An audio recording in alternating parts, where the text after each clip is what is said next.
कुठले आहात सर तुम्ही? मी तसा माझा जन्म सगळंच पुण्यातलं. बरं. पुण्यात वाढलो, थिएटरही तिकडेच केलं. फर्ग्युसन कॉलेजला होतो, तिथे मास्टर्स केले कम्प्युटर सायन्समध्ये. मग पुढचा थिएटरचा प्रवास झाला, पथनाट्यापासून प्रवास झाला माझा थिएटरचा. गणपतीमध्ये दारूबंदी असेल, स्त्रीभ्रूण हत्यावरती नाटकं बसवणं असेल, तर तिथून तो प्रवास प्रोसेनियमला गेला. मग मुंबईत आलो, तिथून एक वेग मिळाला मुंबईत. DSMला होतो मी फर्स्ट इयरला, त्यांच्या ओपनिंग इयरला. पथनाट्य, बॅकस्टेज, नाटक आणि सिनेमा, हो, असा प्रवास आहे. असा प्रवास. वा, फार छान. मला फार हे ऐकतानाच खूप अभिमानही वाटला. कारण काय, सिनेमा मिळाला, व्हायरल झालं, गाणं पॉप्युलर झालं, सगळीकडे दिसलो की लोकांना असं वाटतं हां एका रात्रीत स्टार झाले. पण असं नाहीये. याच्या मागे एक जर्नी आहे, एक प्रवास आहे, एक मेहनत आहे. आणि हा प्रवास केलेला माणूस कधी वाया जात नाही. तो त्याचा असा हुकमाचा एका बरोबर योग्य वेळेला असा आणतो, उमटवतो. हो की नाही? हे झालं तुझ्याविषयी. शीतल, तू कुठून आली आहेस? मी काही शिकलेली नाही आहे जास्त, मी बघूनच केलेलं आहे सगळं. पण हो, मी याच्या आधी 2 चित्रपट केलेले आहेत. TDM नावाचा एक चित्रपट आला होता मध्यंतरी, तर त्याच्यामध्ये मी सेकंड लीड केलं होतं. आणि त्याच्यानंतर मग हा रुबाब माझा ॲज अ हिरोईन म्हणून आलेला आहे. हिरवीन म्हणून पहिल्यांदा दिसली हो रुबाबमध्ये. छान. हां. आणि तू आहेस कुठली? मी मूळची चिपळूणची आहे. अच्छा.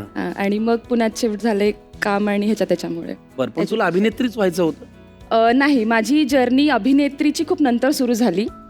मी स्पोर्ट्समध्ये जास्त होते. कुठलं खेळ? हो, मी स्किपिंग, तायक्वांदो, स्विमिंग. स्किपिंग म्हणजे दोरीवरच्या हां उड्या? हां, मी त्याची नॅशनल सिल्वर मेडलिस्ट आहे. हो हो. 30 सेकंड स्पीड इव्हेंट, म्हणजे 30 सेकंदामध्ये तुम्ही असं खूप फास्ट असं उड्या सायकलिंग करायची असते. हां. आणि डबल अंडरमध्ये एका जम्पमध्ये 2 वेळा दोरी काढायची बाहेर. अच्छा. हां. याच्यामध्ये तू नॅशनल? हां, नॅशनल मी आता करून आले म्हणजे. हो. आणि त्याच्यानंतर स्विमिंग तर आहेच आहे. स्विमिंग मी तर समुद्रात वगैरे केलेलं आहे व्यवस्थित एकदम. कारण मी शिकले पण असं नदीमध्येच, असं मला पप्पांनी असं ढकलून दिलं होतं. आधी सुरुवातीला मला ते आपण कॅन लावतो ना मागे. आपण नाही, पोहणारी माणसं. हां, मी माझा संबंधच नाही. मी पाणी फक्त पिण्यापुरतंच वापरतो. बरोबर.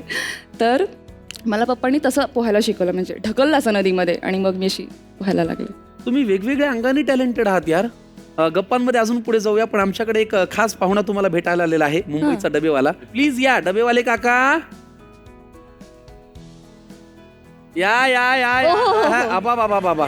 वा वा. इकडे जा. आज रुबाब वेगळाच आहे.